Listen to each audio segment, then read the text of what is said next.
After years of feeling controlled by our HOA, things finally went too far. They decided to raise my fees because they claimed I had too many cars parked in my own driveway. What they didn't realize was that I had been quietly acquiring properties in our neighborhood for years. Now, it was time to show Karen, our HOA president, who truly had a stake in this community. Would she accept the truth without resistance? I never intended to create conflict with the HOA, but when I found a bright orange notice taped to my front door last Tuesday morning, I knew we were heading for a showdown. My hands trembled as I read the notice. An immediate $500 monthly fee increase for violating the community rules regarding excessive vehicles. 3 cars, my work truck essential for my construction business, my wife's SUV for her hospital shifts, and a used Honda we bought for our daughter's recent 16th birthday.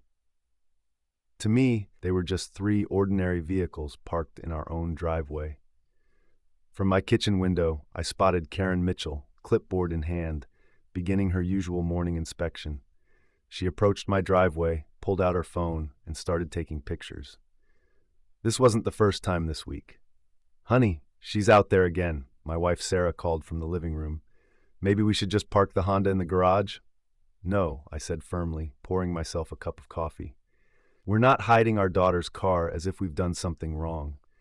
The garage is packed with Sarah's medical supplies and my work equipment, just as we explained at the last HOA meeting." I couldn't shake the memory of Karen's smirk when I tried to clarify our situation.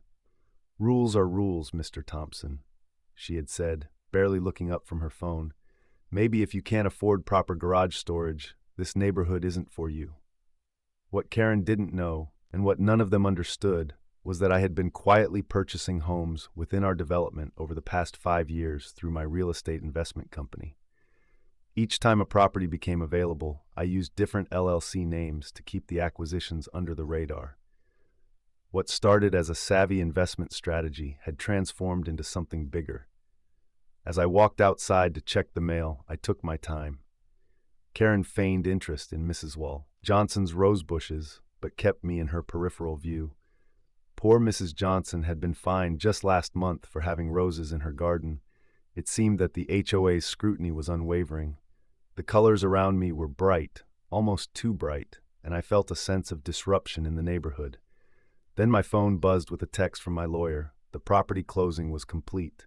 I now owned 67% of the development. I smiled as I tucked my phone away just as Karen strode toward me, her clipboard held tightly against her chest. "Mr. Thompson," she called out, her voice overly sweet. "I trust you received our notice about the vehicle violation?"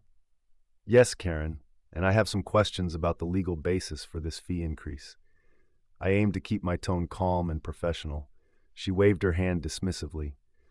"The board has full authority to implement fees as needed. Perhaps if you attended more meetings, you'd understand how these things work." Her smile didn't reach her eyes.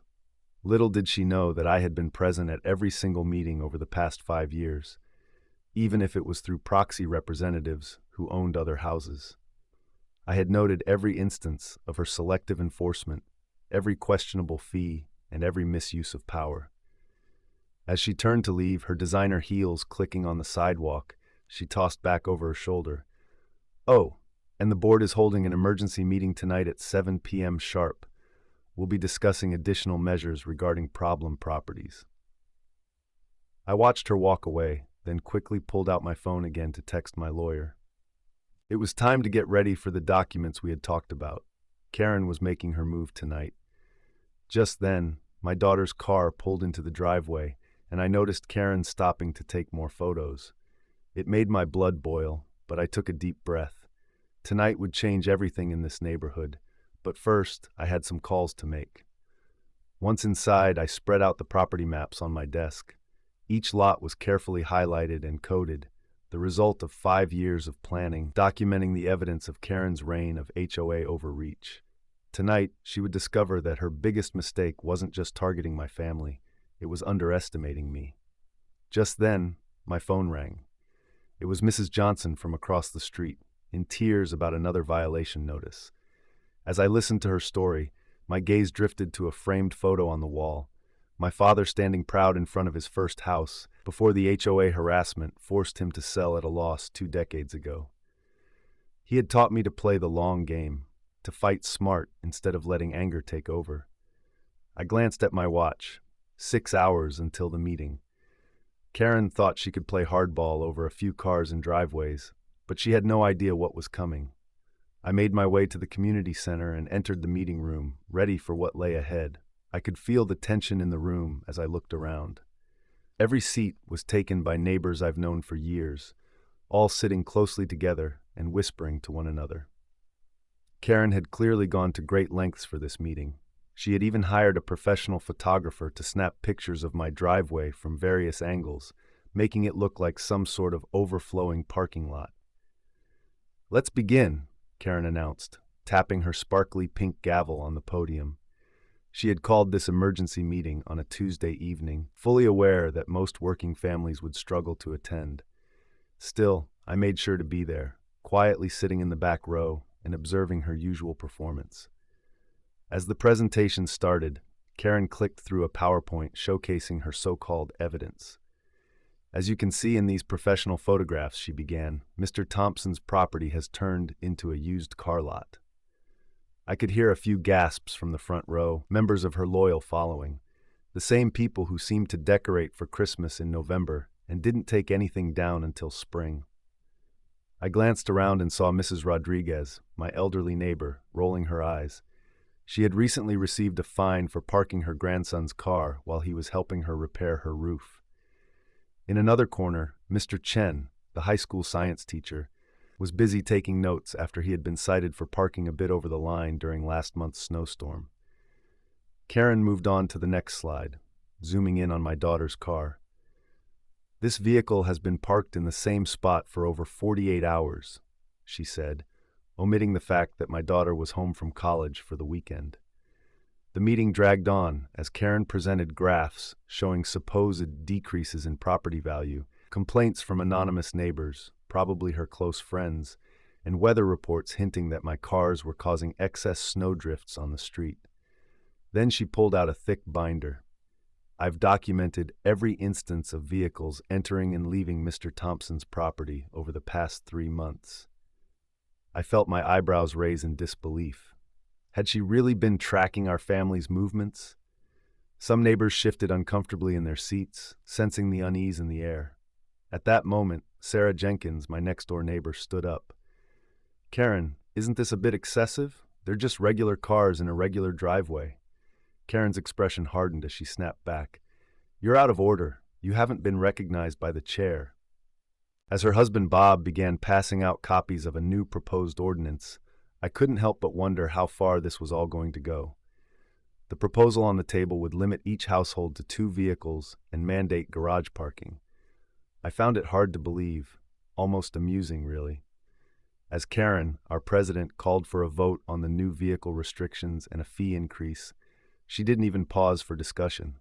"All in favor?" she asked, which was my cue to speak up. I stood slowly, straightened my tie, and said, "Point of order, Madam President." Karen shot me a narrowed glance over her reading glasses.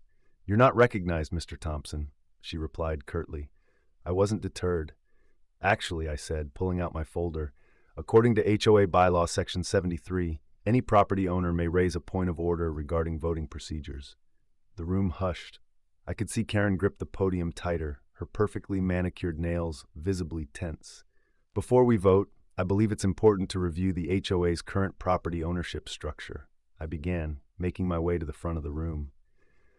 My shoes clicked against the floor, echoing in the silence. Over the past 5 years, Sunrise Properties has been acquiring homes in this development. I noticed the color draining from Karen's face as I unfolded a large property map. As CEO of Sunrise Properties, I thought everyone might want to know exactly who owns the majority of this HOA. I paused, making eye contact with each board member, gauging their reactions. "But perhaps we should also discuss the questionable surveillance activities you've been conducting." Murmurs surged through the crowd, and I noticed neighbors pulling out phones, recording every moment. Karen's hand shook as she reached for her water, accidentally knocking over her gavel. It was then that Bob hurried her to the podium to whisper in her ear. I could see the realization dawn on her. She had underestimated me all these years. The room fell silent as I stood tall, my heart racing but my voice steady. Karen's confident smile began to fade. Before we vote on these new fees, I said, I have something important to share with everyone. I opened my leather briefcase and pulled out a thick stack of property deeds, laying them out one by one on the table. Each document represented a key piece of my plan coming to light. The room buzzed with whispers as I organized them in neat rows. For the past 5 years, I continued, I've watched this HOA board overlook significant maintenance issues while nitpicking at good neighbors over trivial matters. I shifted my gaze to emphasize my point. At 82, Mrs. Johnson found herself facing an unexpected fine for having a flower pot that was just an inch too tall. Meanwhile, her friend Susan's bright purple fence had somehow gone unremarked upon. Karen, the neighborhood enforcement officer, felt the heat rise to her face as she insisted, That's not true. I enforce all rules fairly. As she grabbed her water bottle, her hand trembled, spilling some on her designer blouse. I projected images onto the big screen in the meeting room, revealing Karen diligently measuring my grass at 3 a.m. last Tuesday. The security footage was undeniably clear, prompting a few gasps from the crowd. I also highlighted how Karen had completely ignored violations from the Thompsons, right after they engaged her son's landscaping company. Whispers filled the room as several residents recognized their own encounters with Karen's uneven enforcement. Then, I brought everyone's attention to an intriguing point. Through my company, Sunrise Properties, I now own 67% of the homes in this development. I paused, allowing the implications to sink in. This makes me the majority owner of the HOA. At that, Karen sprang up, knocking her chair over. You can't do that. It's not allowed. Panic colored her voice, turning it almost squeaky. I maintained a calm demeanor. Actually, I can. 3 different law firms have reviewed everything, and it's completely legal. I retrieved another folder, revealing signed complaints from 32 residents concerning harassment, selective enforcement, and questionable fees. The room erupted with chatter. Mrs. Johnson stood, visibly shaken. Last winter, they fined me $200 for not shoveling my walkway fast enough while I was in the hospital with pneumonia. Others began to share their stories, amplifying the sentiment in the room. Despite Karen's attempts to restore order by banging her gavel, her efforts fell on deaf ears. I announced a motion to dissolve the current board and proposed new elections with term limits and clear rules regarding conflicts of interest. No more unscheduled 3 a.m. grass measurements or selective enforcement would be tolerated. Bob Chen from 2 doors down raised his hand, saying, I second that motion. Hands began to rise across the room, signaling support. As Karen clutched her designer purse and marched toward the exit, she shouted, This meeting is adjourned. You'll hear from my lawyer. I replied, still composed. According to HOA Bylaws Section 7.3, you need a majority vote to adjourn, and I don't think you have that anymore. I gestured toward the deeds displayed on the table. We're just getting started. Karen froze, her hand on the doorknob, as she grasped that her authority was slipping away after 20 years. The grip that had been holding our neighborhood tightly was beginning to loosen. I pulled out another folder and suggested we discuss those unusual pool renovation fees from last summer. You remember the ones. $50,000 vanished, yet the pool remained unfixed. I had gathered some revealing bank records. Karen leaned against the wall, looking pale and startled. What she didn't see was the local news van that had just rolled into the parking lot. I had invited them to cover our community reorganization meeting, and the next few hours would be pivotal for our neighborhood. But first, we needed to unravel years of Karen's secrets, and I had organized every receipt to support our case. On Monday morning, I entered my lawyer's office only to find 20 irate voicemails from Karen. Over the weekend, she had discovered my company's property records and was threatening to sue me, claiming I was trying to take over the neighborhood in secret. I couldn't help but feel a sense of satisfaction. She was finally revealing her true colors. But Karen was not just angry, she was scared. That evening, she went door to door, spreading rumors that I intended to convert our peaceful suburb into a parking lot for my car collection. Some neighbors actually believed her, especially after she showed them fake documents that hinted I had ties to a questionable development firm. I realized I had to act quickly.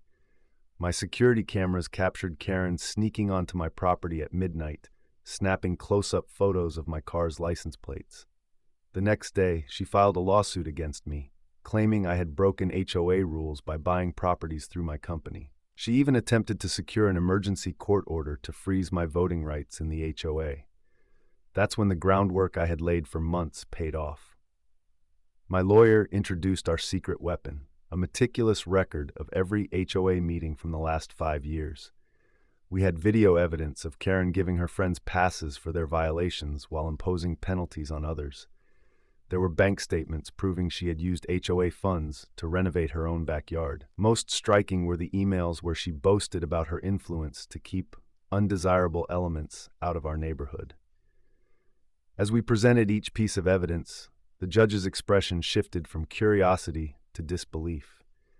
Karen's face grew flush when we showed time-stamped footage of her measuring my lawn at 3 a.m. and taking pictures of my daughter's car. Her lawyer was visibly sweating when we revealed proof of her placing threatening notes on my neighbors' doors. The case was becoming clearer, and it felt like the tide was turning in our favor. In recent events, Karen altered the HOA records to conceal her friends' unpaid dues. However, the real surprise came when 3 former board members stepped forward. They shared their experiences, revealing how Karen had pressured them into accepting unfair regulations. They also mentioned that she had targeted homeowners she disliked and even bragged about using fines collected from the HOA to fund her annual trips to Hawaii. The atmosphere in the courtroom shifted significantly when we presented Karen's social media posts. In these posts, she mocked older residents who struggled to pay their HOA fees. There she was, posting cheerful poolside photos from Maui, accompanied by a caption that read, "Thanks to all my rule-breaking neighbors for funding this vacation. Keep those violations coming." In her defense, Karen claimed she was simply doing her job. But we played a recording from last month's HOA meeting where she had raised her voice at Mrs. Johnson, our 75-year-old neighbor, over a bird feeder that was 2 inches too low. It was at that moment that Karen lost her composure, standing up and pointing at me in accusation. "He's trying to destroy our perfect neighborhood," she yelled. "Do you have any idea what kind of people will move in if we don't enforce strict rules? He probably wants to turn this into one of those communities where people can park wherever they want." The judge, having heard enough, dismissed Karen's lawsuit and ordered a thorough audit of the HOA's finances. As we left the courthouse, my phone buzzed with messages from neighbors. They had all received a mass email from Karen, announcing her resignation from the board, claiming that she was being forced out by outside interests. I watched her hurry to her car, furiously typing away on her phone. I understood that this wasn't the end. Karen still had supporters in the community, and she wasn't one to easily accept defeat. However, I was now armed with the evidence needed to show that our HOA president had misused her power for years and possessed the legal grounds to initiate real reform. On the morning of the final court hearing, I was met with an unexpected development. Karen had sent a fleet of news vans to my house, likely hoping that public scrutiny would intimidate me. Instead, she had unwittingly provided me with an excellent opportunity. I adjusted my tie, gathered my documents, and approached the reporters with a welcoming smile. "Good morning, everyone. I'm James Thompson, and I'd like to share some interesting findings regarding our HOA's financial records." With that, I revealed the color-coded spreadsheets my accountant had prepared, highlighting years of suspicious fees that had raised red flags. It often seemed like Karen found her way into projects that mainly helped her friends. When I shared details about how she charged single parents higher fines than her golf buddies, the reporters' eyes widened. One journalist gasped when I pulled out security footage showing Karen measuring my lawn at 3 a.m., all while her own yard broke multiple rules. Inside the courthouse, Karen sat alongside her pricey lawyer, wearing her trademark fake pearl necklace and a self-satisfied grin. However, that grin faded quickly once our lawyer began to present our evidence. We showcased photos of her own home, highlighting her bright purple mailbox, overgrown garden, and her son's 4 cars parked on the street. The judge leaned in when we uncovered Karen's secret Facebook group, where she openly discussed targeting certain families. She had remarked, "Let's see how long the Thompsons last with these new fees. Maybe they'll finally move and sell to someone more suitable." Karen jumped up to object, but she froze when we played a recording from last week's pool party. Her voice echoed through the courtroom. "Of course I make up violations. How else can we keep control of who lives here?" The judge's gavel struck down hard. Not only was Karen removed from the Homeowners Association board, but she was also required to pay back every unjust fee she had collected. The look on her face when she saw the total dollar, $1,478.92, was more satisfying than any revenge I could have imagined. Using my majority ownership, I helped establish a new HOA board that represented everyone in the neighborhood. We elected 5 residents from various areas, including Mrs. Rodriguez, whom Karen had targeted for selling ethnic food, and Mr. Chen, whose beautiful garden she deemed too exotic. Changes came quickly. Kids could now play basketball in their driveways, gardens could grow vegetables along with flowers, and yes, families were permitted to park more than 2 cars as long as they fit in their own space. 3 weeks later, I watched from my window as Karen's moving truck arrived. She sent a final letter to everyone, claiming she was relocating to a neighborhood with higher standards. Everyone noticed the new HOA parking ticket stuck to her windshield as she drove off. That evening, my daughter parked her car in our driveway beside my work truck and my wife's SUV. I proudly put up a small sign we had all agreed on. "Welcome to Thompson Hills, where good neighbors create good neighborhoods." The next morning, I received an unexpected call from a TV producer. I watched the news coverage and felt inspired to create a documentary about the positive changes we've made in our neighborhood association. As I looked out at children playing in their yards and neighbors chatting over garden fences, I couldn't help but smile, imagining Karen watching from her new home with its 1-car garage rule. The best part? Our property values increased by 15% within just a month of Karen leaving. It seems that people really appreciate living in a neighborhood where they feel respected rather than controlled by fear.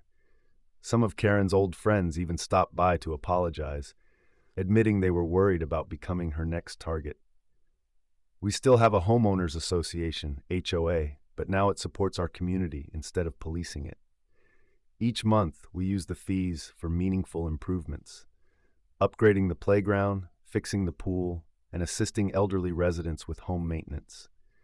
We even started a community garden in the very spot where Karen used to take her yard violation photos. As I put away the last of the court documents, my phone buzzed with a message. It was from Karen's new neighborhood watch group, seeking advice on how to handle their own power-hungry HOA president. I leaned back in my chair, reflecting on how sometimes the most effective response isn't about seeking revenge. Rather, it's about empowering others to stand up for themselves.